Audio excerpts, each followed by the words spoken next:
guys, welcome back. So we have a new feature that's now out, which is like similar to Midjourney or any other AI like ChatGPT. Bard is now capable of generating high quality photorealistic images in English in most countries. And if you read through the info here, they clearly say currently this is not being supported in European Union, but it's available in other regions. So if you are in Europe, most likely you don't have this feature, but it's available to all the user. As of now, this is available to even people who are below the age of 18 years.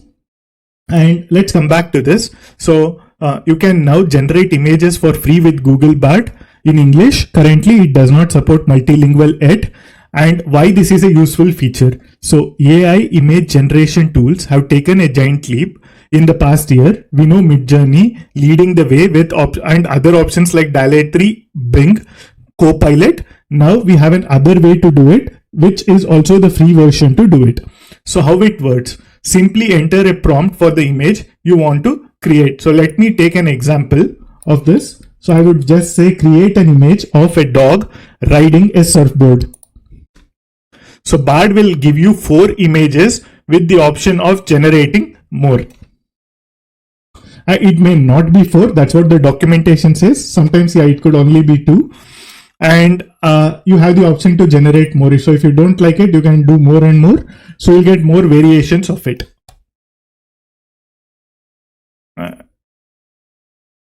So the technology that Bard uses to create this is called Imagen 2, and Google has said Imagen 2 delivers a high quality photorealistic output.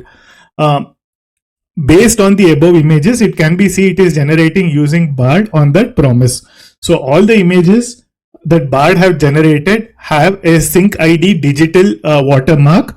Google said the Bard will limit violent, offensive and sexually explicit content. Will also try to avoid generating images of named people using filters. So that's what I've had here. And if you go to Bard and click on help, so you have all the thing that's coming here with this, and you can try out variety of other options too. So let's actually do this. So let's say, so create an image of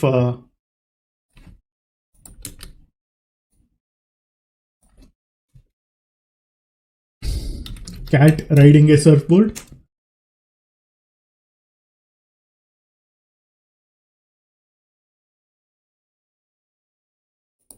Okay, so you got some more here, and let's say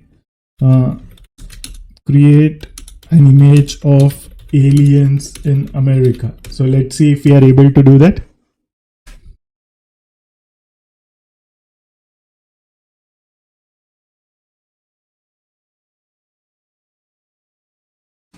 Cool. So it gave you some images here.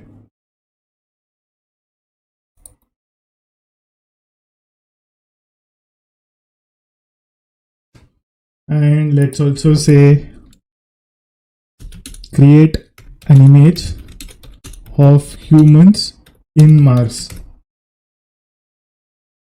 So yeah, you can play around with anything. So I think it's just a prompt, whatever your imagination permits you to, you can play around with it. So cool. So it's doing some of this, but if you try to do it to a specific person, probably it won't do it. So let me just ask it, create an image of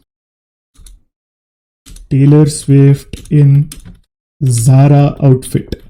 So let's see if it would do that. Probably, as they have said, any personal prompts aimed at individuals, Bard will try to block it, and very likely this would not do it. So that's what I wanted to show you here. There, as we discussed, anything aimed at specific people, individual or brands, Bard is not likely to do it. But rest of it, whatever you could do in DALL-E or Midjourney, you can do it in Bard.